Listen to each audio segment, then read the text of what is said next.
Ignition sequence start. 6, 5, 4, 3, 2, 1, 0. Liftoff. We have a liftoff.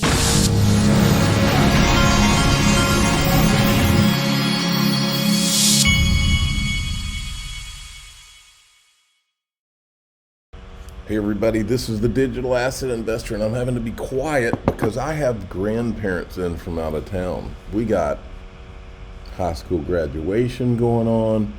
We got my youngest graduating from seventh grade. Yeah, I think 7th grade.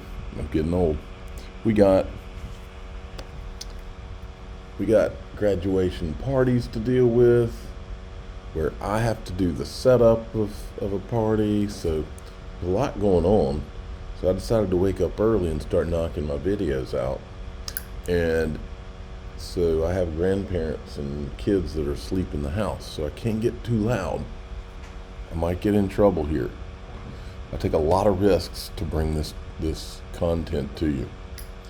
And by the way, you know what that is. My wife literally was getting Johnny in England, shout out Johnny in the UK. You gave me this. You've caused a lot of problems on the channel.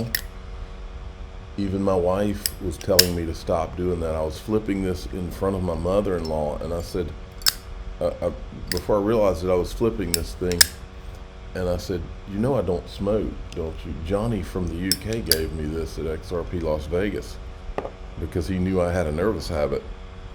I'm going to put it down for the rest of the show, don't worry.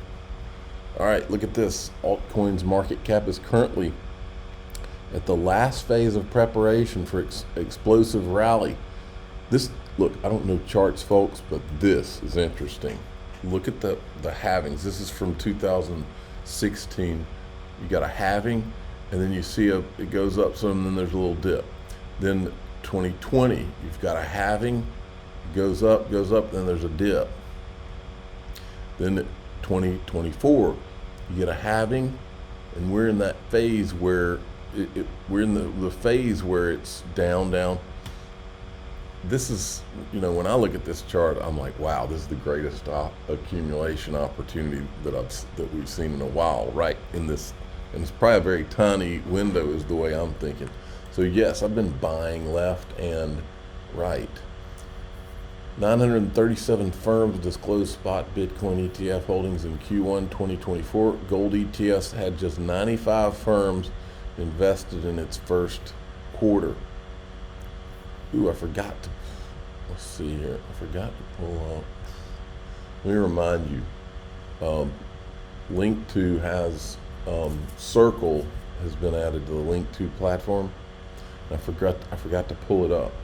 But I think this might be your last chance to get Circle, because they just announced they're going to relocate to the U.S. to IPO, so it must be pretty imminent. And I believe this is going to be the last bite of the apple on Circle shares. So Link2 is my sponsor, and if you're interested in something like that, go check it out, linqto.com. Now, this guy right here, I hope I don't butcher his name, Boone Bergsma, okay? He is the CEO of this company right here, Blockchain Laboratories. His company is focused on tokenization, like of carbon markets and all kinds of different things. This guy is good people. I met him in Vegas. He was such a nice guy. I wanted to make sure. This is Ray Fuentes interviewing him. The XRP ledger's been running without problem, hack or anything for over 10 years. Ray, I'm going to be mad at you if there's copyright over this music. And that's really important when you're trying to build solutions for like Fortune 500 companies. People who built and engineered the ledger took energy efficiency in mind from the very beginning. The features are core to the ledger itself, right? The DEX is native to the layer one. If you want to be successful, solve a problem you have and then find out how to automate that and do that for others. Okay, and then, now I don't know what these guys are thinking, because they saw the crypto police come out in force the other day when all I did was I tweeted out something about Linda P. Jones bringing up to the $10,000 XRP. Again, I'll say it again. I am not saying XRP is going to go to 10,000. What I'm saying is that if these people want to say it, they can say it, and if people disagree with them, they won't watch them, or they'll lose credibility or whatever, but there's free speech is just that, free speech. And if it wasn't, we'd have some bigger problems in this country. All right, so these guys are talking about, I won't play the whole thing, I just wanted to let you hear, some people really believe this. I'm not saying I believe it. I stated that the IMF would set the price of XRP. And I want people not saying I believe that to either. think about it like this. And I've been in many of my dad's meetings when I was a younger boy. And when they were about to launch an IPO for a company, my dad's company specifically called Adara Oil and Gas. People can go look that up. It did go public once. But typically, when you're about to launch an IPO, right, partners will get together. And when I say partners, at this point, I'm alluding to central banks and international settlements, et cetera, et cetera. They discuss things thoroughly, and they come up with a price before going live or taking a company public. That's when the price is set high. Then the public can start to purchase, use, or even trade it. Again, referring this to like a stock, right? In this case, similarly, I would say central banks have all come together alongside the Bank of International Settlements, the International Monetary Fund, the World Bank, and of course, many others, payment providers and other institutions. Now, when I say they set the price of XRP, this fact has obviously not been revealed. This is what I was trying to say, and I don't think, again, I articulated it clearly, but I think people are beginning to understand why the price would have to be set really high for it to function. And then, of course, there's the technological aspect to the XRP. XRP's technology is very unique. It's not like any other crypto out there, and many can. Boy, let me tell you what, these black swan capitalist guys, they got some more guts, because he didn't just come out talking about $10,000 XRP. He's talking about the price being set. Watch out, black swan capitalist. I love guts, though. Got to tell you, I love guts, and you should be able to say whatever your opinion is. Look at this. The largest foreign holders and buyers of U.S. bonds are actively moving away from U.S. debt. Demand for these bonds, demand for U.S. debt has been declining, which is especially alarming. That music better not be copyrighted. Given the fact that interest rates are high and therefore bonds are more favorable. The largest foreign holders and buyers of U.S. bonds are actively moving away from U.S. debt for a variety of reasons, whether it's the weaponization of the U.S. dollar, fears around United States sanctions, it could be new geopolitical alliances such as the BRICS bloc, or the United States' sound economic mind has been called into question after downgrades and bank failures. And on top of that, this is all happening at the same time that the Federal Reserve is reducing their balance sheet by $1.5 trillion. All of this to say, with $11 trillion worth of debt for sale, who's going to buy it? Maybe Tether will buy it. Demand as low as it is, I think who it's is going to buy it? Or is it Tether, or maybe it's Ripple stablecoin that'll buy it? Look at this. That Congressman Thomas Massie, he actually introduced a bill to abolish the Federal Reserve. How about them apples? And it looks like, folks, we might have ourselves a roaring kitty psyop here, which is kind of what it felt like. All right, welcome back. Here's a story that's fascinating us here at CNBC. Could the account of day trading superstar Roaring Kitty be somebody other than Keith Gill, the man actually known as Roaring Kitty? I know it sounds weird, okay, but there's a lot of growing chatter about it online and some behavior changes. Kate Rooney joining us now with what actually may be going on here, Kate. It's a little weird. Hey, Brian. Yeah, so this interesting story, this series of posts, they appear to be from Roaring Kitty, a.k.a. Keith Gill. They are technically from his account at Roaring Kitty on X, the one he famously posted from 3 years ago, leading a band of Reddit traders into GameStop. We hadn't heard from him since then, so the posts this week were a bit surprising, and despite pretty much having nothing to do with GameStop, traders took the pictures and videos as a sign to buy. He did post a clip of former SEC Chairman Jay Clayton talking about GameStop on CNBC as well. But some Reddit users are now questioning if all of this online action is really Keith Gill. For one, They were pointing out, we haven't actually seen the guy. So these posts haven't accompanied the signature YouTube videos where he wore this infamous red bandana. We had the cat picture in the poster in the background explaining his trading philosophy. He would speak directly to his audience on camera. We haven't seen any of that. X is really the only one of his social accounts that's lit up this week. YouTube and Reddit, those accounts have been dormant. Some speculating that he might have actually sold the X account.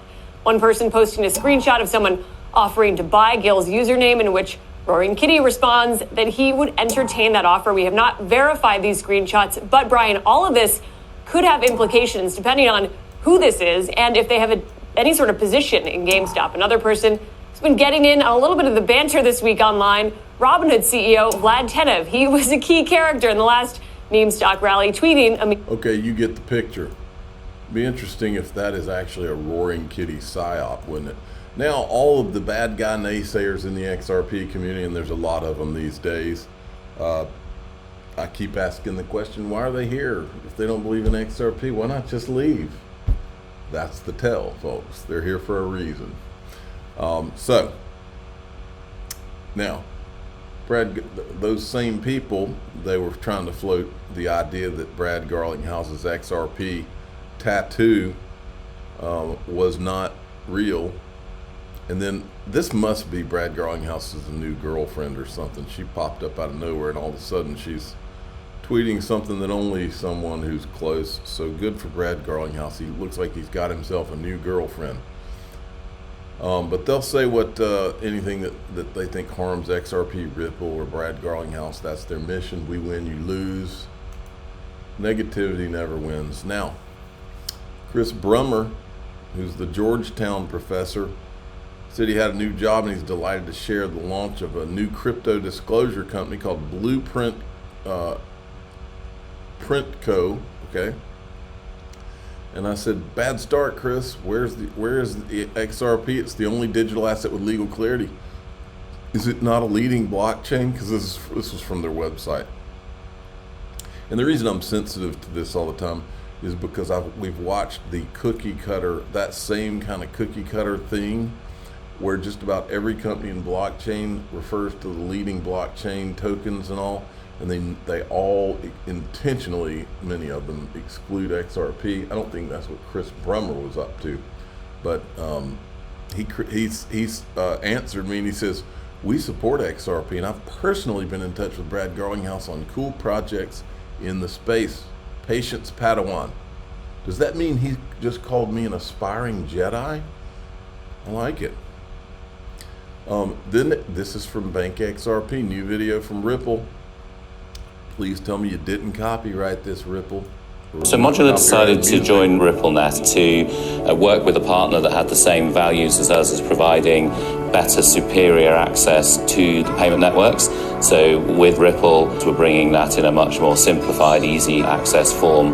We believe we bring very strong access to the local network. So as a strategic clearing partner here in the UK and Europe, we have deep direct access. So we're one of the few non-bank financial institutions that have direct access to the Bank of England. So we're operating on the same basis as the large clearing banks, but bringing quality and service through our API technology that enables that access through RippleNet. We decided to work with Ripple and specifically integrate with RippleNet because we felt that was a strong proposition for our clients and for us to be able to offer out our services and access to the European clearing systems and the UK clearing systems on a broad basis, on a global and international basis, and whether that's through real-time access to the transaction flow, the data, but also the clearing is really critical for us, and we believe Ripple have the same values, the same focus, and will deliver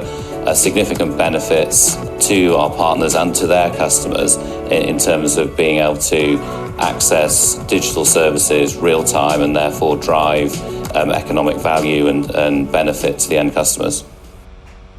All right. Check this out. Eleanor Terrett says, okay, so this is Inside Baseball. This is, she's talking about the pocket veto. Let me see. Basically, she's talking about how if Congress is not in session, what because now this bill that has been passed in Congress goes to the president's desk, and he had threatened to veto it.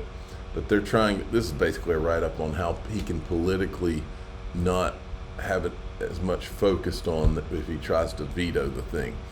Then Stuart Alderati, finally some D's and R's can agree on Gensler's authority overreach when it comes to crypto will not be tolerated.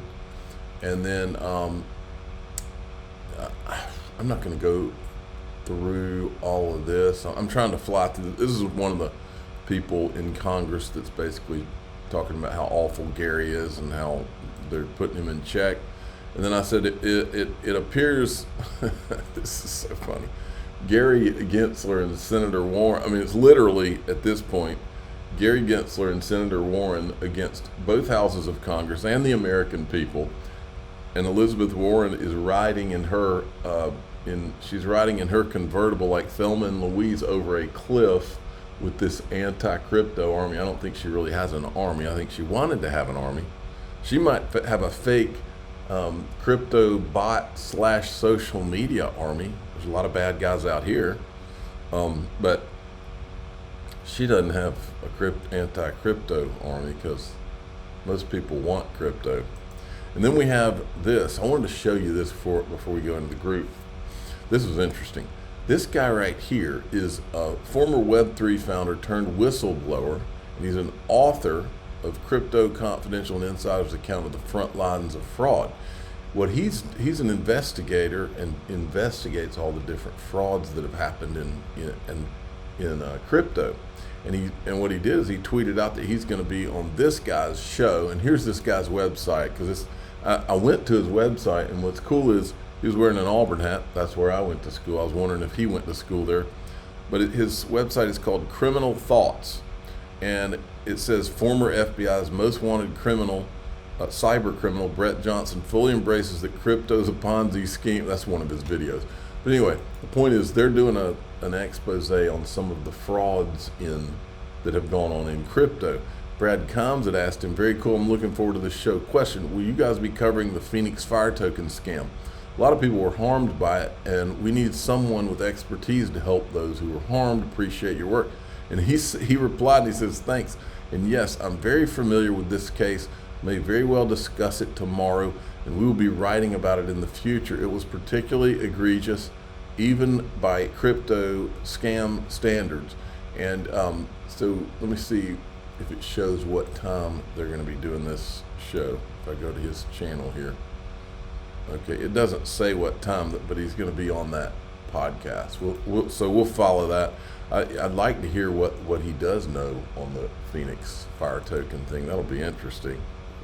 I was never really plugged into that when it was going on. I certainly wasn't in any way involved in it and didn't have any of those tokens, but I remember watching people talking about it and stuff.